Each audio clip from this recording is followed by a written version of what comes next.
Sebenarnya sesuai dengan novel, kalau itu emang jalan ceritanya tuh emang seperti itu gitu ya. Cuma apa namanya, how we reveal Jerome adalah adiknya si Nico-nya juga kita emang at a certain stage of the film gitu baru kita reveal.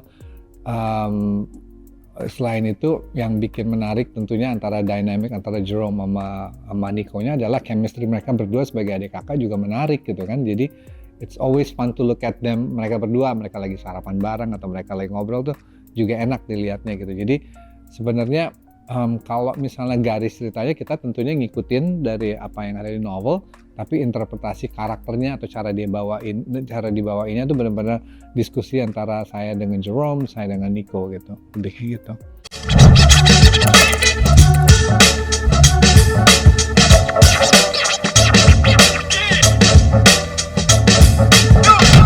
Yang saya, Nico sama Putri selalu ngejar adalah authenticity-nya aja, rasanya tuh bener atau enggak, misalnya aksi reaksinya tuh bener atau enggak gitu. Jadi ketika that scene gitu, emang it was first time yang kita melihat Nico eksplosif gitu di film itu ya. Jadi I think it was about Putri reaksinya tuh mencari authenticity of how she's going to react towards something like that gitu ya.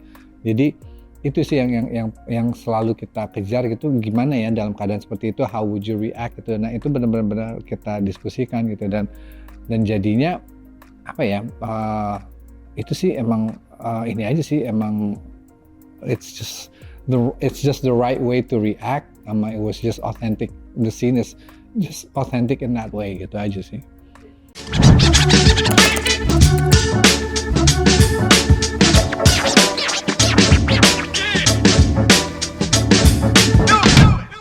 Bedanya gini, kalau karena saya biasa nulis sendiri skrip film gitu ya, jadi it's more, kalau buat saya lebih personal, lebih lebih menjadi my signature gitu ketika saya menulis sendiri dan bikin film gitu ya, kayak seperti bikin Berbalas Kejam atau Lovely Man atau apapun gitu ya. Tapi kalau ini saya ngerasa I'm a director for hire, saya dikasih skrip, saya akan ngerjain skripnya ketika I know for sure bahwa saya mengerti karakternya, I know for sure bahwa saya mengerti ceritanya, dan I know for sure bahwa I can bring something to the story gitu, itu dia gitu.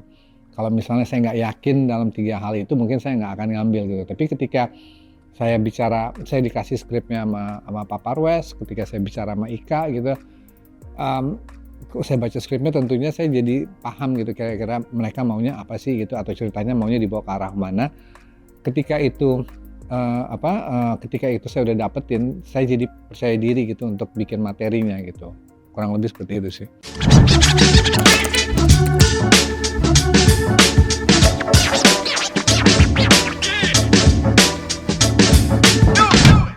Sebenarnya kalau dilihat dari karakternya kan ini universe ini kan milik Ika Natasha kan. Cuma kalau dilihat dari film Architecture of Love sebenarnya banyak sekali karakter yang mempunyai potensi yang dibikin spin off atau dilanjutkan ceritanya gitu. Cuman tentunya ini kan pasti it's Ika Natasha's universe gitu. Itu kita lihat aja dia mau ngembangin ini seperti apa gitu. Oke, kita tunggu aja nanti apakah ada pengembangan spin off-nya atau sequelnya gitu ya, dan apakah nanti dari New York ke Australia mungkin, gitu kan kita nggak tahu ya. Yeah.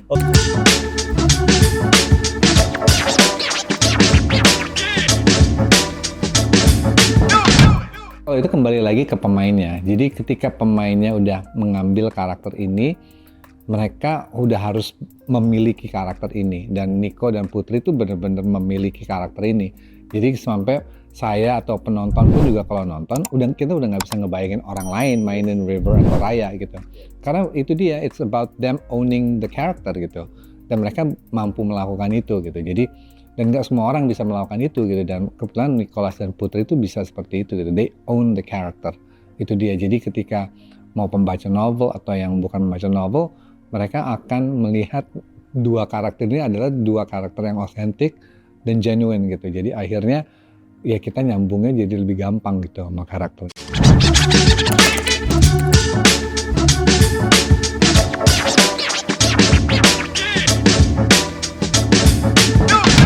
Susah soalnya kalau udah bikin film kan udah bukan milik kita lagi kan, it's for the audience dan milik audience-nya gitu ya. Jadi kalau hal-hal seperti itu you cannot have control over gitu kan. Jadi emang ya udah milik mereka gitu. Jadi if discussion seperti itu terjadi ya emang udah I try not to pay attention aja gitu karena udah milik mereka gitu, film udah jadi.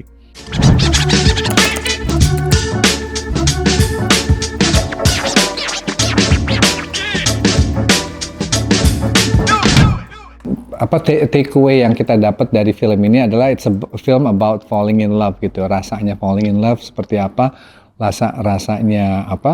rasanya disakitin seperti apa, and rasanya having to come back and believe in love again gitu. Jadi mungkin itu sih yang bisa didapetin dari penonton, bahwa you have to give love a chance gitu. Nah itu sih yang mungkin. Kayak lo ya ibaratnya kalau mungkin gue bisa bilang lo boleh patah hati tapi bukan berarti tidak bisa jatuh cinta lagi. Iya betul.